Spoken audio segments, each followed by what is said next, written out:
काश गायत्री, काश मैं उन्हें बता पाती कि यहाँ उनका अपना कोई है ही नहीं, सब सिर्फ अपनेपन का दिखावा कर रहे हैं। काश मैं उन्हें बता पाती कि उनकी प्यारी मुआ माँ उनकी परवाह नहीं करती। तुझे लगता है मैंने नहीं सोचा कि शिवांश को जाकर सब कुछ बता दूं? सोचा, और एक बार नहीं कई बार सोचा, और आज भी सोचा जब उनकी शादी का मुहूर्त निकल रहा था। तुझे पता है, एक बार को मुझे लगा भी कि मैंने उनको जाकर सारा सच बता दिया है। मैंने खुली आंखों से सपना देखा और वो बहुत बुरा सपना था। तुझे पता है क्या हुआ? मैं गई शिवांश को जाकर मैंने सब कुछ सच बता दिया था। उनकी कुंडली के दोष का सच, मेरी कुंडली का संकट निवारण कुंडली होने का सच, यहाँ तक कि मैंने उनको जाकर ये भी बता दिया था कि मेरे आने की क्या वजह है। बुआ माँ का सच बताया, मैंने सोनालिका का सच बताया। और तुझे पता है उन्होंने क्या किया? मेरा विश्वास ही नहीं किया। मेरे एक शब्द पर उन्होंने यकीन नहीं किया। पता है क्यों? क्योंकि वो अपने बुआ माँ के खिलाफ कुछ सुन ही नहीं सकते।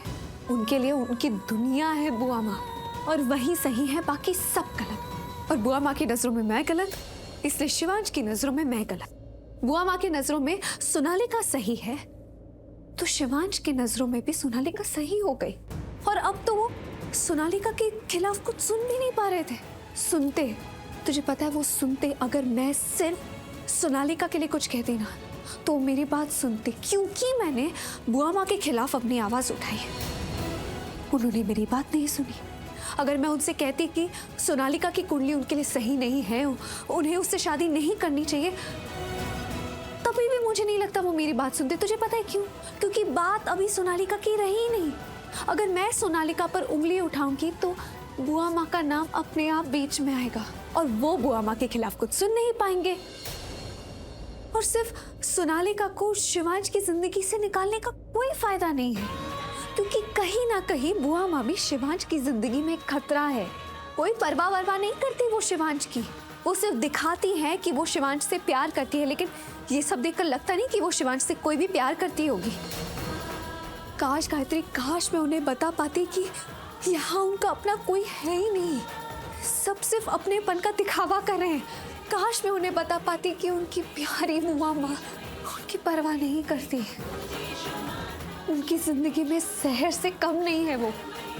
काश मैं उन्हें बता पाती कि वो शिवांश की दिल में सिर्फ जहर घोल रही है, वो उन्हें भड़का रही है।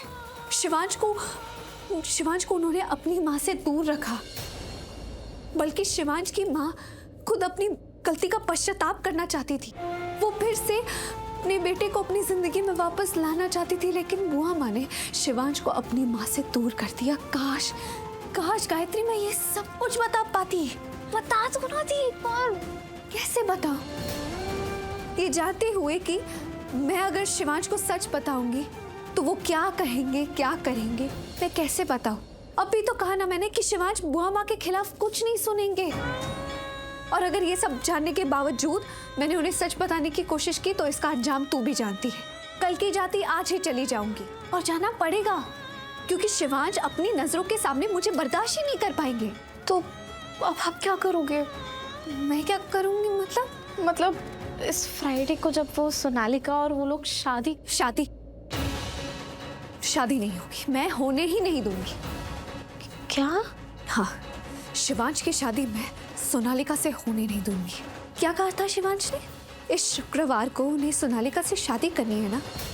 नहीं होने दूंगी, क्योंकि शुक्रवार से पहले बुधवार आता है, और इस बुधवार को गणपति बप्पा आ रहे हैं। हाँ, इस बुधवार को गणेश चतुर्थी, और मैं जानती हूँ कि बप्पा मेरा साथ देंगे। तो देखना, इस शुक्रवार को मैं शिवांश और सोनालिका की शादी तो होने नहीं दूंगी।